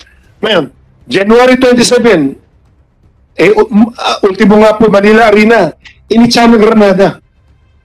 2 beses. Nagpunta ang Soko, nagpunta lahat. Sumabog ang granada? Sumabog? Nakita ng video. Pwede nyo itanong sa... Hindi. Tinatanong ko na, sumabog bang granada? Swerte, hindi sumabog pero pinasabog ng mga pulis. Nagpunta sila lahat. Yung June 19, sumabog din, hindi? Well, I think 2 yung granada na nakita. Baka isang bato yun Nakita nila sa video. Hindi, 2 ito, June 19 at saka January 27. 2 grenade throwing incident. In both incidents, sumabog bang granada? Nag-explode? Yung June 19, sumabog? Ang baril po, putok. Ang granada, hindi naman ibig sabihin na granada, hindi naman napapractice yan Kung criminal ka, kung initsa mo, kung hindi tama pagtanggal mo ng pin, o kung hindi pero hindi ko matanda, pwede nyo check sa police kung may pin. Pero hindi sumabog. Yung oras, nakita pero sumabog. Your Honor, sumabog. Pwede nyo check kasi hindi ko alam, hindi ako nakialam. Okay, yung mga police po, checkin nyo kasi mahirap po magkota ko dahil iba, sila na-imbestigan yan. Mayroon silang video, CCTV, nakita nila kung sino ng mga maski doon sa amin, nakita nila yung sasakyan na nagpaputok, lahat, yung namarel, lumang kotseng puti. So, sa madaling salita, pati buhay ko, nandiyan na. So, okay, ito ngayon. Kunti na lang. 23. Kung makikita nyo rito, ito yung mga bandang ito August na ito 2021. Nag-request kami sa NBI, sa NBI 24, CIDG, at pumunta ron, CIDG, tapos sa DICT, tsaka PAGCOR. Kung makikita nyo, ang nagpunta sa aming NBI, si Deputy Director Dongallo, Atty. Dongallo. At ito ang pinakamaganda, ano punta sa amin, si Colonel Campo Rogar. Dito nyo makikita ngayon to. Sino itong Colonel Campo Rogar? Nagmi-meeting po kami sa opisina. Andyan yung cybercrime. Ibig sabihin, malinis sa intensyon namin talaga. Nagsusumbo talaga ako. Kasi gusto ko legal lahat eh. Ando na yung BI, isang table na mahaba kami. Ang legality kasi, pagka meron kang ito yung mga result to. Ganito kakapal ang reklamo namin sa kanila. 90 katao yata yan. So, sa madaling sita, pinag-aaralan namin. Pinag-aaralan nila na hindi pwede basta-basta maghuli. Kailangan may search warrant, may judge, kung ano-ano. Tapos, meron kami mga nakacheck sa Bacolod, may Sambuanga pa yata, may kung saan lugar. Ang tagal nag-uusap, tapos, eto si Colonel Rogart, sabi niya, boss, gusto mo dukutin na lang namin eh. Hindi ko, nandiyan siya pwede niyo tanungin. Tsaka yung MBA, nandito si Atty. Dongallo. Karap yung mga tao, When you say Colonel Rogart, Colonel Rogart Campo. Siya nagsabi sa'yo, nag-volunteer na dukutin namin? Siya ang head ng NCR, CIDG noon. Siya nagpunta. Okay, tapos sabi niya, dukutin namin? Sabi niya sa harap namin ganun, hindi ko alam kung nagbibiro siya o ano. Gusto mo, dukutin na lang namin eh. Sabi hindi kami nagagin niya. Provincial Director. Yes, Your Honor. Kaya nagsusumbong na ako ko. Kasi makikita niyo hanggang matapos to eh. Nagsusumbong na nga ako eh. Okay? Twice ko na siya nakita eh. Meron pa kasunod to na isa na lang. Sinabi niya yun, sa harap nila, pwede niyo itanong sa kila Atty. Dongallo. May ina ako sa mga pangalan na ganyan. Sinabi niya sa harap, pati mga empleyado ko. Hindi ko alam kung nabibiro siya. Seryoso, naghahanap kami ng kaso ng mga tao eh. Pati mga IT namin na andun eh. Ngayon, pagkatapos nun, naging PD at hindi ko na siya nakita after last January. PD niya ata siya ng hindi ako matandain sa pangalan. Sinabi sa akin ni RJ Mia, yung bagong PD raw, yun daw yung CID or something, gusto raw ako makausap. Nasa lipa ako nun. Napunta siya. Sabi ko, sige, gusto ko makita yung mukha para makilala ko. Nakita ko, siya rin nga yun, si Colonel Rogart. Pagdating po doon, sabi ko, yes, Colonel, anong balita? Eh, magkasama sila ron. May pinakita siya mga picture na hindi ko maintindihan eh. Barak, so ano, ganito. Na opisina na pinapagawa niya ron. Ang sabi niya, sir, sir, boss, hindi ko matanda, sabi niya, sir, pinakikita niya, tingnan mo itong mga picture na ginagawa kong ganito. Tsaka magbe-birthday pa siya nun. Tsaka magbe-blessing yata nung opisina na yan. Sabi niya, tingnan niyo itong mga, ang dami ng picture na yan. Sabi niya, sir, baka akala ko hingi ng donation. Okay, para pampagawa. Usually, gano'n naman eh. Nagpapagawa talaga ako ng mga kapo, pati army. Tinutulungan ko eh. Okay. Ngayon, nagulat ako sa sinabi niya. Sabi niya, sir, baka imbitahin namin kayo doon, birthday ko, tapos at the same time, i-blessing doon, tapos sabi mo sa mga tao na ikaw ang gumastos doon, ikaw ang nagpagawa. Nagulat ako, sabi ko, ba't po ako tuturuan magsinungaling? Nagulat ako doon. Sabi niya, hindi, kasi may mga ini-explain siya eh. Sabi ko, ako, Colonel, binigyan ko 1 milyon. Sabi ko, Colonel, eto 1 milyon, ipagawa mo na lang ipagawa mo, patapos mo na para sa finishing sa lahat. Which is tinanggap naman niya. Kaya lang, bakit niya ako tinuturuan magsinungaling? Hindi nga po ako sinungaling, Your Honor. Diretso akong tao. At ayoko na mga yung gulo-gulo. Sinasabi nga niya, dukutin yung tao eh. Hindi nga ako pumapayag eh. Ngayon, siya ang PD ngayon. Pati nakukulong, pati sa drugs, pinipilit niya yung mga pulis na may kasalanan na hindi naman totoo. Kaya natataka ako, sino ba ang nasa likod ni Rogart? Ito. So, balik ko ang tanong sa'yo. Sino? Para... Ito muna.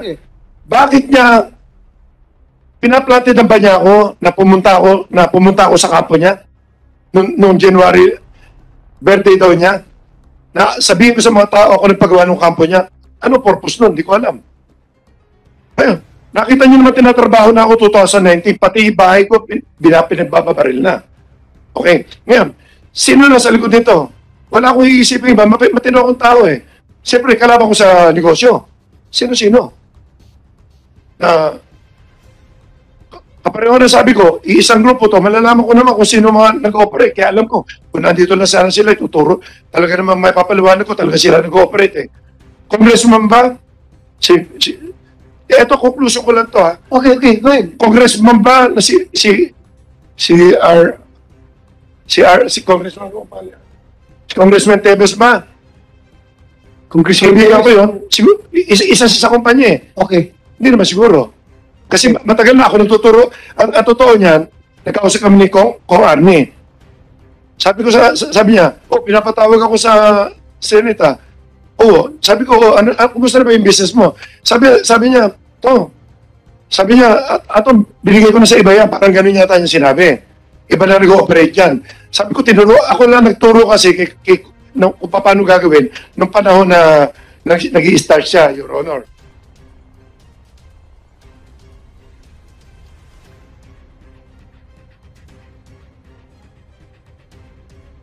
Ngayon, sinasabi ko na, kasi tatlong personality lang ang alam ko eh. Yung mga iba kasi mga parang iba na eh.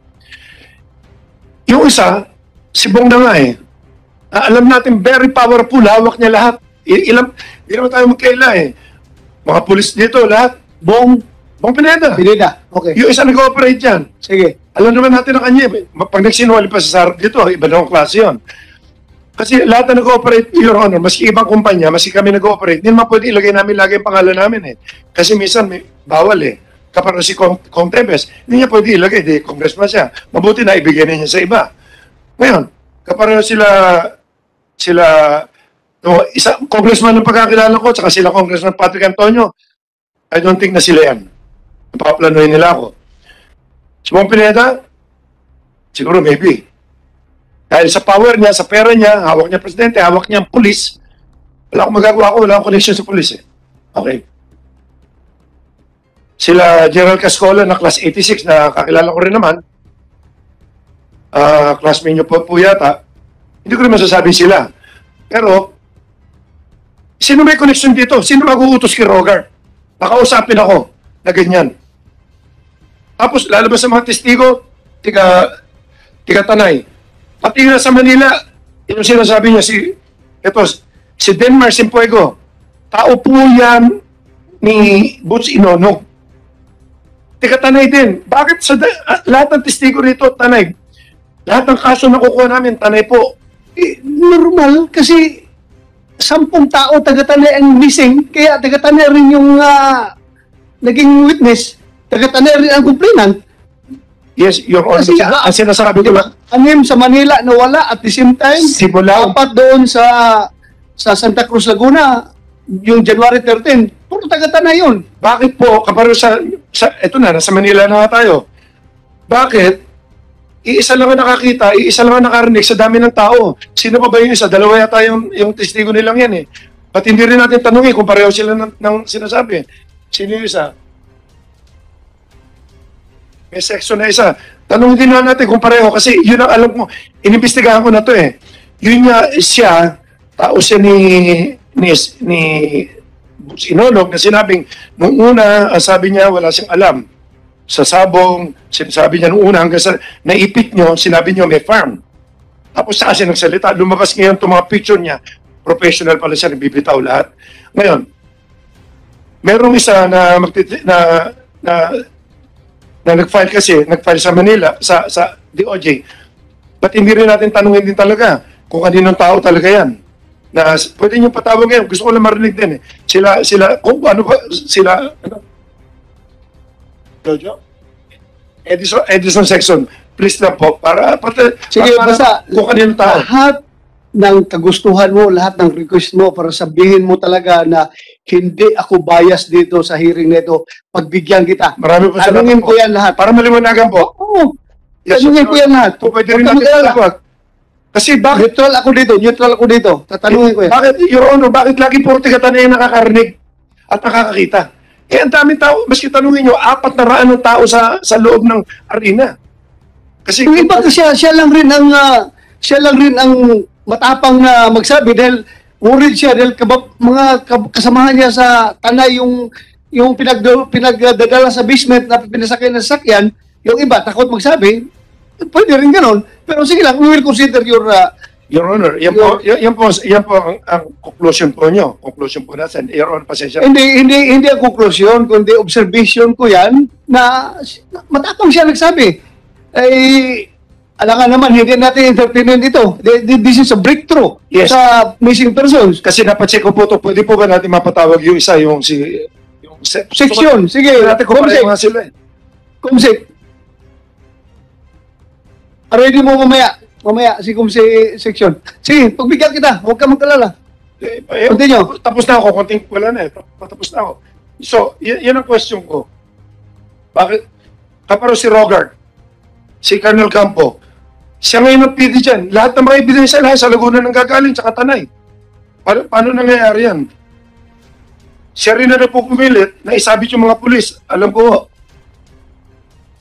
hindi na siya naawa doon sa mga tao na wala namang kinalaman. Gusto niyo matanggal-tanggal yung mga tao. Kawawa eh. Kasi ako, ano rin ako sa pulis eh. Mahal ko rin yung mga yan eh. Kawawa naman yung mga tao. Andito ba si Rogart? Rogart Campo? Andyan si Rogart eh. Andyan? Bakit hindi niya itanong yung mga tiga-BIR?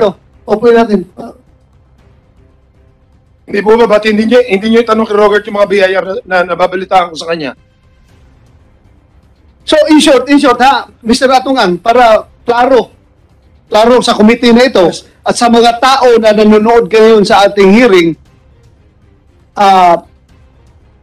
what you want to say is that si Colonel Rogart Campo is part of the conspiracy to put you down na ikaw ang ididiin sa mga missing persons na ito? Ganun ba? Hindi ko maintindihan po, dalawang option sa utak ko dyan. Nagalit ba siya na dahil hindi ako kumampi doon sa sinasabi niya na akuin ko ipapagawa ng kampo? Or kasama siya talaga rito? Bakit siya nagpupursige? Nung PD na siya. Pinuntahan niya ako ng January 14 yata yun eh. Gusto niya aminin ko, gusto niya mag-cut pa ako ng ribbon doon na tungkol doon sa kampo na yan. Binigyan ko na nga ng 1 milyon para matigil na lang eh. Chief PNP, you produce Rogart Ocampo. Colonel Rogart Ocampo. Yes, Your Honor, Mr. Chair. PD Laguna, Rogart Campo is here with us because he is also subpoenaed by the committee. I think he can speak for himself. Sir, if you may, sir. Yes, go I ahead. have only one question. Probably the others resource person can answer. How long have they been together, know each other? How many times they have met? Mr. Atong Ang and Rogart. Kasi Rogart, through the committee, how long has he known Rogart Campo? Or how many times have they met? Yes, I will throw that question to our resource person, Mr. Atungang. Pare-record ko, 2 beses lang ako kami nakita. Kailan mo siya nakilala? Hindi ko siya kilala. Dinala lang po siya nung sabi ko mag-file tayo ng complaint.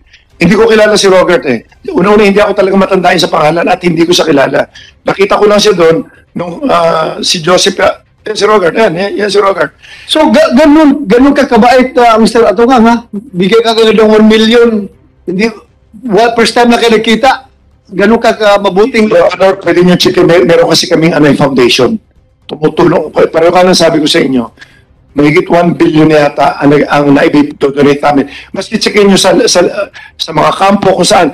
Maski sa Maski sa ano nga yata, si Robert yata, nagbigay din kami sa kanila ng ano eh, ng mga tao dito. Na mga laptop, tama? Nung nasa CIDG ka pa. Pero after yan, nung mag-offer ka, nadudukotin mo yung mga tao. After, pero hindi ko siya nakikita. At sinabihan ko lang si Atty. Carol, lahat ng magre-request basta PNP, bigyan mo, tulungan mo. Nag-offer nga po ako ng mga dialysis machine. Okay, thank you. Senator Tolentino, you have the floor. We have heard serious accusations here. May we request, Mr. Atong, we have heard you. You have presented 24 slides. Nakita na namin yan. So siguro, as part of the due process here, we will ask the PD of Laguna, after being sworn, to state your side. And may we request Mr. Atong to refrain from asking questions. The questions should be coming from the committee members. You should know that. Yes, I'm sorry, Your Honor. Po yung magtatanong kay Kernel.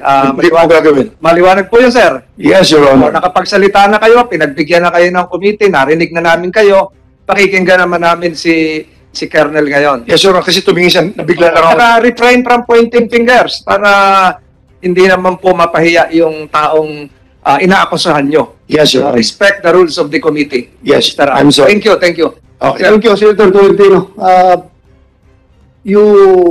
Kumsik, you administered the oath of PD Laguna, Colonel Rogart Campo.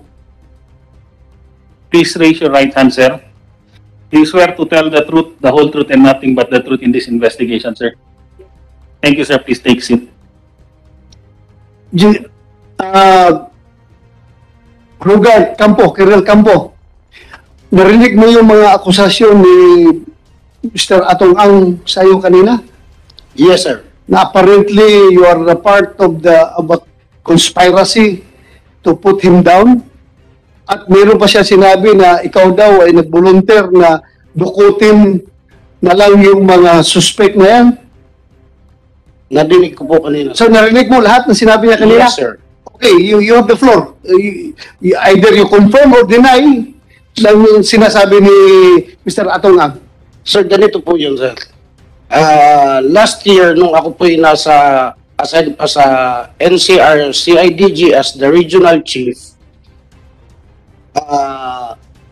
kakilala ko, kaibigan ko si Joseph Lumbad, and humingi sila nga ng tulong na because Joseph Lumbad is working for the Lucky 8 kasamahan po nila Mr. Atong Ang, sir.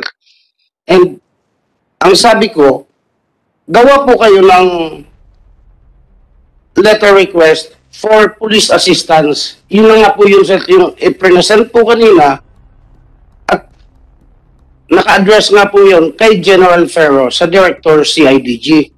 And yun yung, kung naalala niyo po noon, sir, no first Senate hearing, na sabi yun ni Attorney Santos na may request sila for assistance na kasama NBI at CIDG na ina-allege nung isa sa mga witness na malakas na daw si Mr. Atong Ang sa NBI, sa CIDG.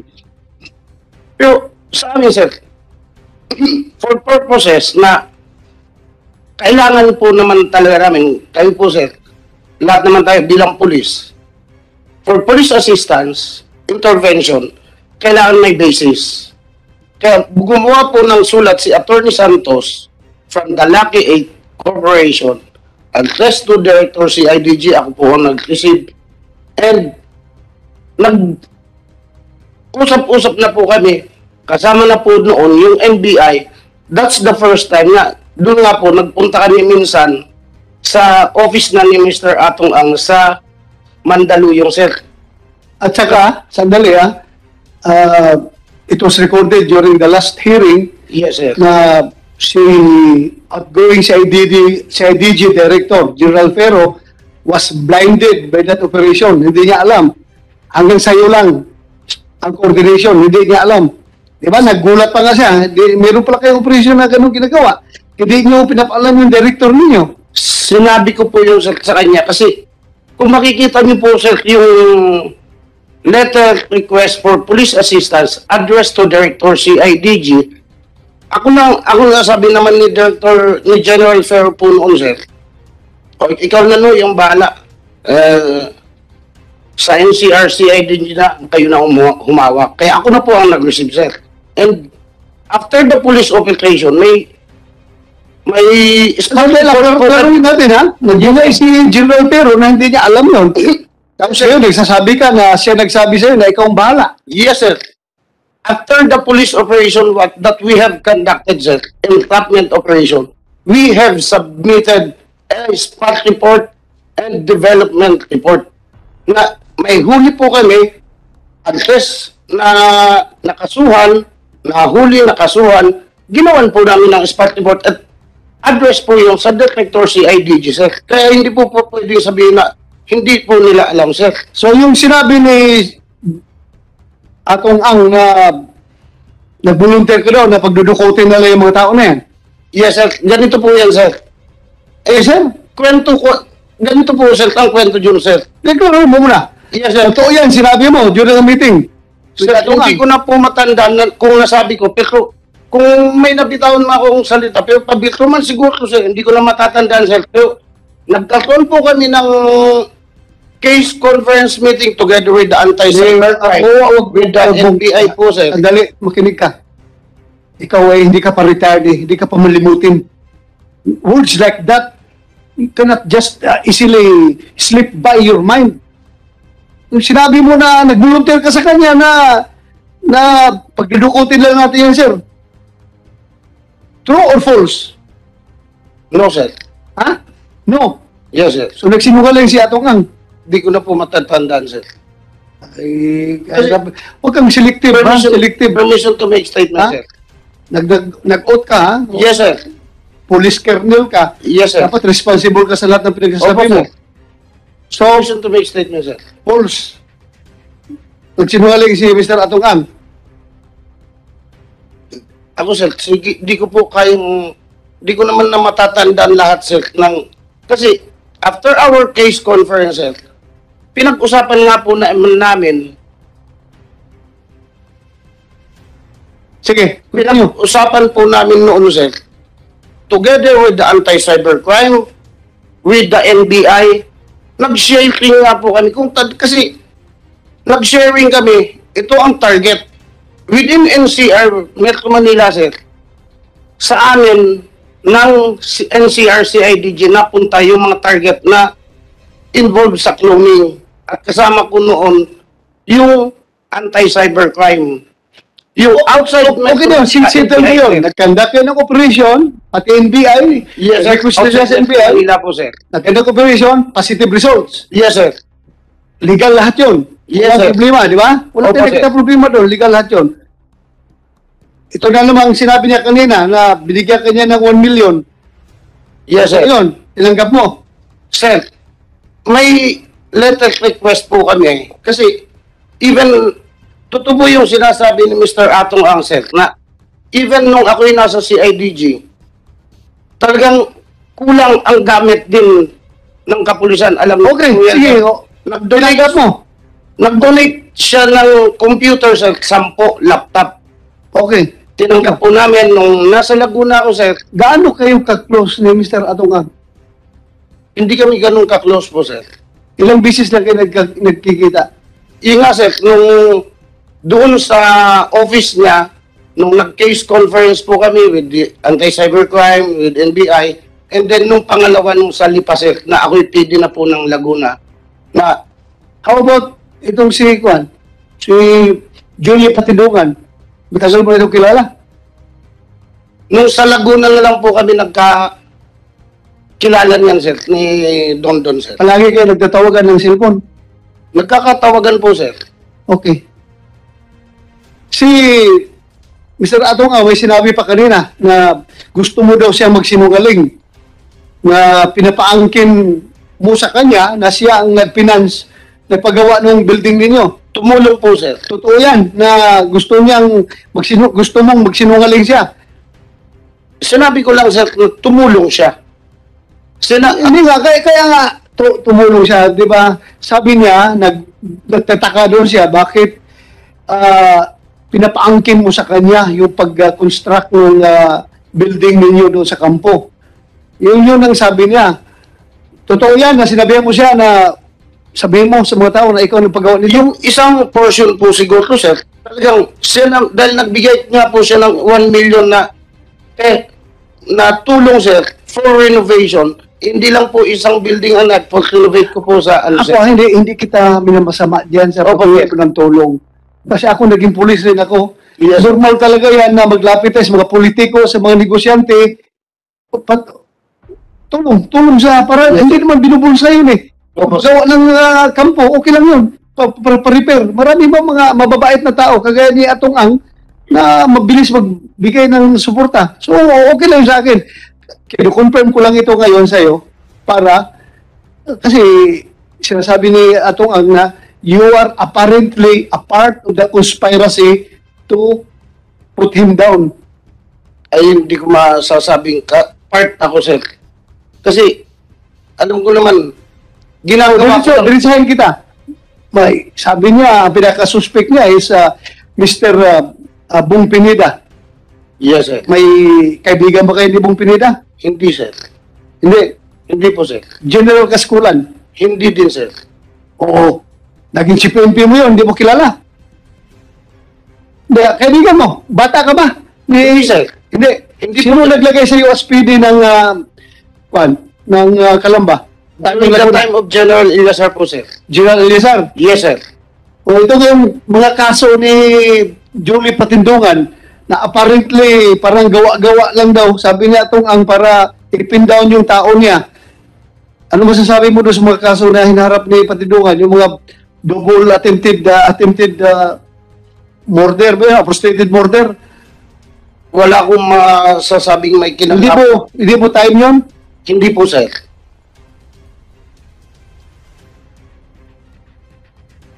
Okay. Sige. Yes, sir. Satisfied ka, Mr. Atungan? Kung magtanong ka, you direct it to the chairman. Ano na magtatanong sa niya? Ano ko lang dito? Number one, yung sinasabi niya selective ang isip niya, ang utak niya, nung ano po na sabi niya, hindi niya matatanda na sinabi niya ang dutukutin. Nung sinabi niya po yan, kaya ang daming accomplishment na nahuli dahil hindi nga ako pumapayag sa ganyan. Pwede niyo, kung sinasabi niya, hindi niya matanda na sinabi niya, pwede niyo natin tanungin yung NBA dito, baka narinig. Ang mga tao ko lahat kasi narinig eh. Number two, yung ano po, Your Honor, yung sa Laguna, sa Lipa, yung sinabi niyang halos tapos na yung pinakita niya sa akin picture. Hindi siya humihingi ng pera nun, nag-donate lang ako. Ang sabi lang niya, akuin ko lang daw akuin ko lang daw na ako nagpagawa lahat. Sabi ko, hindi ko makita logic. Kaya tinawagan ko si Atty. Carol. Kasi si Atty. Carol lang kakilala nila, tsaka si Joseph eh. Never ko siya kilala, kaya sabi ko, nakita ko lang siya once, twice nung lumapit, hindi ko alam pangalan niya eh. Natanda ko lang mukha niya. Nung nakita ko, ikaw pala pwede ngayon, Colonel. Tapos nagulat ako, ba't gusto niya ako magsinungaling agad? Ba't saan niya nasanay ka magsalita magpagsinungaling ng tao? Yun ano ko, tapos nalabas ng mga testigo mo, puro nagsisinungaling. Alam naman natin, dadamay mo pa yung mga pulis, di ka naawa. Kasi utak pulis din ako eh. Pareho tayo eh. Nakita niyo naman, Your Honor, di po ba? Nakita niyo naman siya magsalita. Careful ka, pwede ka, hilaw ang salita mo. Ito terminology na natin. Thank you for that. Anong reaction mo? Sir, yung sinasabi na makakalimutin ako, siguro sir, sasabihin ko, slip of a tongue. Kasi sir, pero kung talagang didiretsuin kung yung sinasabi ni Mr. Atong Ana, dukutin, hindi sana ginawa ko na sir, ba't pa kami nanghuli? Nanghuli po kami. Ito ha, hindi siya sabihin nga, posibleng nadukot dahil mayroon tayong nahanap niya na 34 na tao. O sir, pero wala akong kinalaman. Very crucial yung statement mo na pagdudukutin na lang natin mga yan dahil nga may nahanap tayong 34 na tao. Pero wala po akong kinalaman doon sa, ang pinag-usapan lang namin doon sir, yung involved sa cloning and nahuli po na amin yon, nakasuhan. After that, wala na po kaming kinalaman sir. Ito, cloning operations yun. Cloning operation lang sir. Okay, we'll take that up later. Meron tayong kaso dyan. Mag-update lang sa DJ about that. So ano pa? Wala na po, sir. Thank you. Opo, sir. Salamat ha. But before yung kay section, mamaya kay section, pwede tapusin mo yan natin itong, saan na yun? Nawala na yung magkapatid na dalawa kanina dito. Balik mo na kayo, kasi hindi pa kayo tapos. Pag ganun-ganun tayo that's normal for a hearing na, sir. Ay, yan na, sir. Sir. Balikan natin kasi naputol ka. Binagbigyan natin si Mr. Atong Ang na magsalita. Saan ba tayo last? Ano yung sinabi mo kanina? Doon po sa, kay Michael Calaveria po. Ha? Kay Michael Calaveria po. Michael? Calaveria po. Calaveria.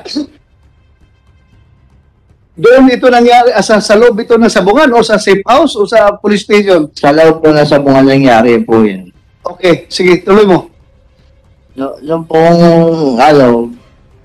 nung binitbit na po nila kami. Pero bago mo magpatuloy do you confirm or deny na ikaw ay convicted? Convictado ba ito o napaila na ng kaso?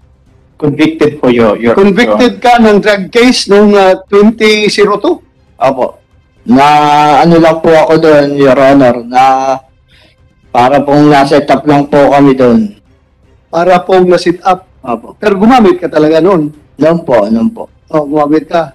Pero hindi na po itong Okay, anyway, that's lang yun. Or character reference lang yun. 2002 pa yun Opo. Itong iniimbestigahan natin ngayon, 2021 na mga kaso ito. Ba't lang? Wala pang tukhang noon. Uplan tukhang. Wala pa. Kaya pala tumaba ka na ngayon, Wala, uminto ka na, kapag na yung pisingay mo, mataba ka na. Okay na. Sige, continue. Noong pong kinuha po nila kami, habang binabiyahe po nila kami, yun nga po sabi sa amin na bakit si Boss Atong daw ang bilangga namin. Bilangga po daw namin si Boss Atong ay partner po daw si Boss Atong. Sabi ni? Michael Calaveria po. Michael Calaveria. Tapos may sinabi ka pa kayo na alam niyo ba na 5,000 lang? Opo. Ano sinabi po nila sa amin na sabi, alam niyo ba, tumawag sa akin si Boss Atong, 5,000 lang isang buwan yung binabayaran sa inyo. Pero sa ganun man, hindi namin kayo para patayin. Ang sabi sa amin po, papipiliin namin kayo. Kaso o patay. Ano pinili mo? Ay syempre po, sa amin po, ay kaso na lang po, kaysa patayin po kami. Okay. Tapos, saan na kayo dinala? Nung dinala po kami sa safe house nila. Safe house? Apo. Alam mo, ano tinatawag pong bahay po. Ha? Ano lang po siya. Bahay lang po siya. Safe house ng mga pulis? Parang ganun na po. Tawag nila sa kanilang safe house. Gaano kalayo galing sa sabungan? Mga 15 minutes po. 15 minutes? Apo. Dinala kayo doon? Apo. Ano nangyari pagkatapos? Dinala po kami doon na yung mga mag-aalas 6 po ng umaga. Tapos nilabas po kami alas 10 na po ng gabi. Sige, tuloy. Nung pong nilabas po kami nila, nagpunta po kami dito sa may parting pagsangan po. Naghanap po sila ng pagtitigilan. Nakakita po sila nung nag-aantay po doon na single na isang barangay tanod po. Ngayon po, doon po sila tumigil. Hanggang doon po kami pinicturan. Pinicturan? Opo. Bakit? Nagtanim po sila sa amin. Ng drugs po. Drugs po. Drugs? Opo. Sa Pagsanhan, Laguna? Opo. So galing sa sabungan, diretso kayong safe house? Opo. Pagkatapos sa safe house, pumunta pa kayo sa Pagsanhan, Laguna? Opo, doon po kayo Pinitsuran po. Pinantingan ng droga. Opo. Sabi po daw, doon po daw kami nag-transaction. So, pagkatapos po noon, dinala na po kami sa, pinaihi po kami, tapos pinatingnan. Pinaihi? Opo. Para sa drug test? Sa drug test po daw. Tapos, at saka yung, dinala po kami sa ospital. Pagkatapos po noon, dinaretso po kami ng pagsangan, doon po kami kinulong. Pagsanhan Police Station? Opo. So, kailan kayo nilipat sa provincial jail from Pagsanhan? February po ata. February. So, pagkatapos nun, ano nang nangyari sa inyo? Pagkatapos lang doon sa Pagsanhan?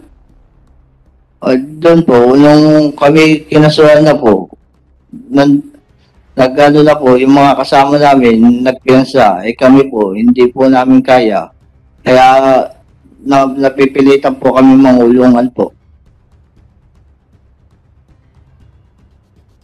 Meron ka sinabi about yung nag-ring yung cellphone mo, tapos tinanong ka kung sino? Apo, yun po yung tiga Mandaluyong po, yung pong isang boss po namin. Anong pangalan? Ronquilme po. Ha? Ronquilme. Ronquilme, anong first name? Alejandro po. Alejandro? Opo. Tapos? Nung pong sinabi po sa akin, bakit daw tawag ng tawag yun? Sabi ko po, maglalaban po kasi kami ng manok, kinabukasan po. Okay. Kinaumagaan po, maglalaban po kami ngayon. Ang sabi po sa amin, sige, sagutin mo, papuntahin mo. Pag pinapunta mo yan dito, nakuha namin yan, pauuwi namin kayo. Yun po ang sabi. Kaya ngayon po, sa akin po, pinapunta ko po. Pumunta naman? Opo. Pumunta po. Saan pumunta? Sa Santa Cruz din po, sa bayan po, sa Tulay po. Tulay? Opo. Tapos? Doon po nila hinuli yung tao.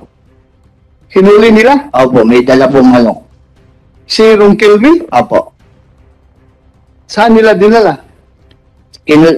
Binukod po nila sa amin yun, dinala po nila sa Lumban. Lumban? Opo. Tapos? Kinasuhan din po ng drugs hanggang sa nakapagpiyansa po agad. Kinasuhan rin ng drugs? Opo. Sa Lumban, Laguna? Opo. Hindi sa Pagsanhan? Hindi po. Binukod po kami kasi po tatlo po ginawa po sa amin eh. 3 bata, 3 po matanda doon sa Lumban po. Tapos yung 3 bata sa Pagsangan po. Tapos? Nung makasuhan na po kami, wala na pong hanggang sa nandito na po kami, nangungulong po kami.